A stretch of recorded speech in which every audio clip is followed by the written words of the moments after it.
It is time now for us to discuss the other teams in Major League Baseball, not just ours and our potential MVP candidate in Ketel Marte.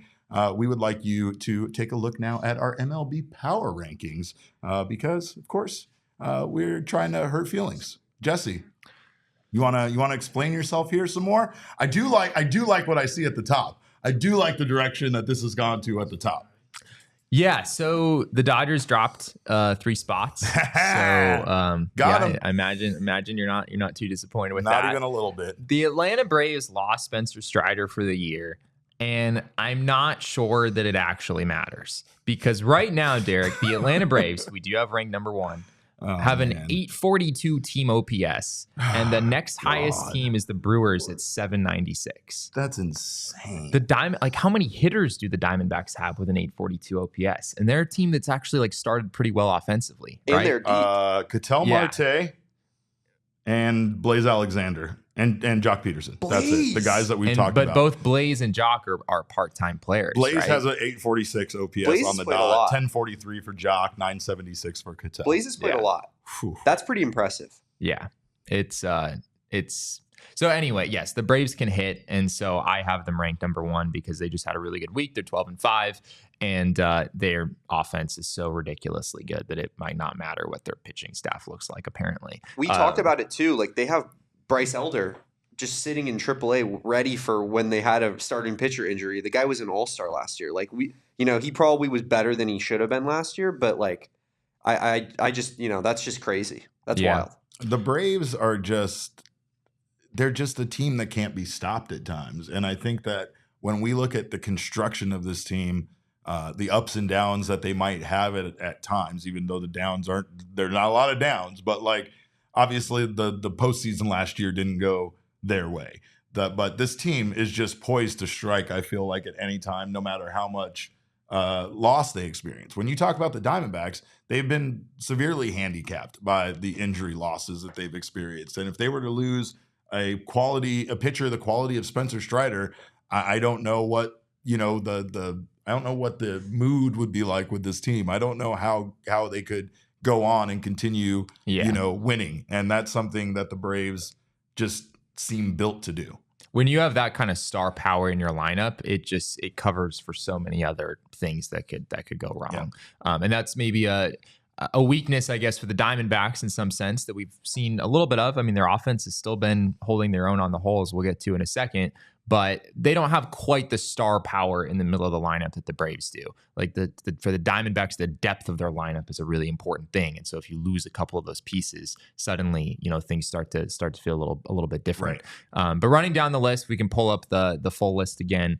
For those on the audio side, we'll just run through these. So we've got the Yankees moving up to number 2. They continue to be outstanding. They're 13-6. Another good week for the Orioles. They're 12-6. They're in number 3. The Dodgers, who did just lose a series to the Washington Nationals, they I think lost 4 out of 6 since our power rankings last week. So not a great week for the Dodgers. They're in the number 4 spot at 12-9.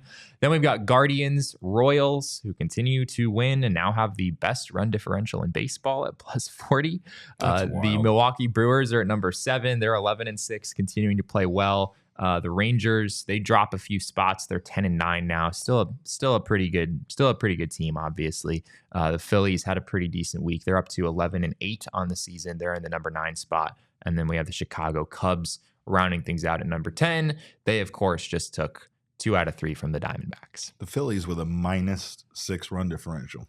Yeah, it hasn't been pretty. The only team on your list with a non-plus run differential. What I think is a little bit scary about the Phillies is that they haven't scored runs this year. I think they've scored 72 runs, I want to say, and the Diamondbacks have scored more than that. The D-backs have scored. Yeah, the Diamondbacks have scored 106 total. So the D-backs offense has been way better than the Phillies offense so far, but the Phillies pitching has really been good. Christopher Sanchez just had a really, really good outing. Ranger Suarez, I think, just threw a complete game shutout. I want to say it was against the Rockies. It was against the Rockies, so there is an asterisk there. But the Phillies are going to hit eventually. At least I feel pretty confident saying that. Yeah. And if there's some validity to what has gone right for their pitching staff so far, the Phillies are going to be a pretty darn good baseball team. So I'm not too worried about their negative run differential at this point. couple of other honorable mentions. The Padres, which are currently in second place over the Diamondbacks in the National League West. Michael King, the centerpiece of that Juan Soto trade has been very, very good the last couple times. The true centerpiece of that whole entire trade, right? Forget Juan Soto. Yeah, right. Yeah, Juan. I was talking about the centerpiece on going back to the Padres, but you're right, Derek. Juan Soto was really just an afterthought. But the Padres are off to a decent start. They did just lose Yu Darvish. They did. He has a neck injury. Neck injury of some sort. So, keeping their starters healthy is certainly important. The Padres don't have a ton of starting rotation depth, but they've managed to stay afloat so far. Who else you got? We have the Rays. They're always going to be in the mix here just because they're the Rays, I guess. They're 10-9 to start the year, a minus 18 run differential. Not a great start for them. I don't know if you saw Pete Fairbanks, what he said after blowing a save last night. Oh, yeah. He was asked about what went wrong in an outing, and he said something along the lines of, it wasn't a specific type of suck. It was an all-encompassing suck, is basically what Pete Fairbanks explained. I can relate. Yeah, it was. You guys should go watch the clip. Had a couple of shows that have felt like that. For sure. Blue Jays, never, Derek, never. Not you, me. Blue Jays 10-9, also 10-9 there. Both of them have a very similar negative run differential, minus 18 for the Rays, minus 17 for the Blue Jays. And the Blue Jays just still feel like a fairly complete team. Dalton Varsho had a big dinger for them yesterday. Yeah, I think I want to say he hit 2. Yeah. Varsho did not get off to a good start for the Blue Jays. Obviously, he had a bit of a rough first season with Toronto, but hey, we talked about Ketel Marte being at 1.5 WAR. Dalton Varsho is already at 1. Yeah. So with a 123 OPS plus, the power has come back. He has 4 homers on the season. So, and I bet he's still great defensively out there. Yeah, the defense is always going to be outstanding. So if he's able to maintain being even just a little bit above league average offensively, he's a really, really good player. Speaking of spying on our exes, Josh Rojas also hit a home run for the Mariners yesterday. He did. Notorious relief pitcher for notorious relief pitcher for the Mariners. Of course, he changed his profile picture on Twitter to that, and it drove Shane absolutely insane.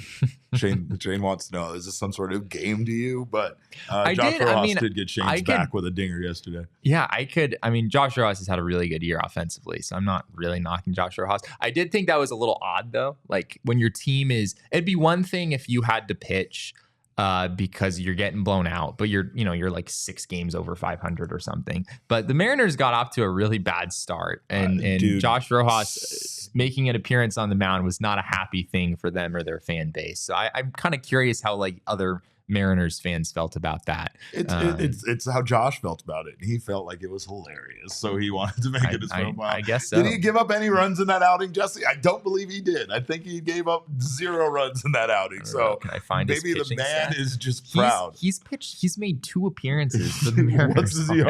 What's his ERA? His ERA is 9. So it could be worse. He's only given up one hit. One hit, 1 run. Yeah, well, 2 runs. 2 runs in 2 innings, but only 1 hit allowed. Yeah. So, I guess a couple of walks in there, maybe they're just playing small ball against him because they couldn't find a way to get the barrel on the ball. But it's the way 62 miles an hour coming in on the inside. Right? He was bringing out the full bag of tricks there. 9-10, Pirates 11-8 with a plus 11 run differential. Continue to disrespect the Pirates, Jesse. No matter how high you raise that flag, it always slowly comes back down, doesn't it? I'm just saying they were 9-3 last week. Now they're 11-8. That's a 2-5 week for the Pittsburgh Pirates. He knew they were frauds. He knew they were frauds this whole time. Ebbs and flows, Jesse. They're going to come back. They're going to be hot again. You watch. Plus Don't 19. erase us. We'll see. Plus 19 run differential for our Arizona Diamondbacks, by the way, who also deserve an honorable mention there. They do. The Diamondbacks have a better run differential than, I'll just list out some teams here. They have a better run differential than the Los Angeles Dodgers. They have a better run differential than the Texas Rangers, the Philadelphia Phillies, the Chicago Cubs, all of those teams that we just discussed.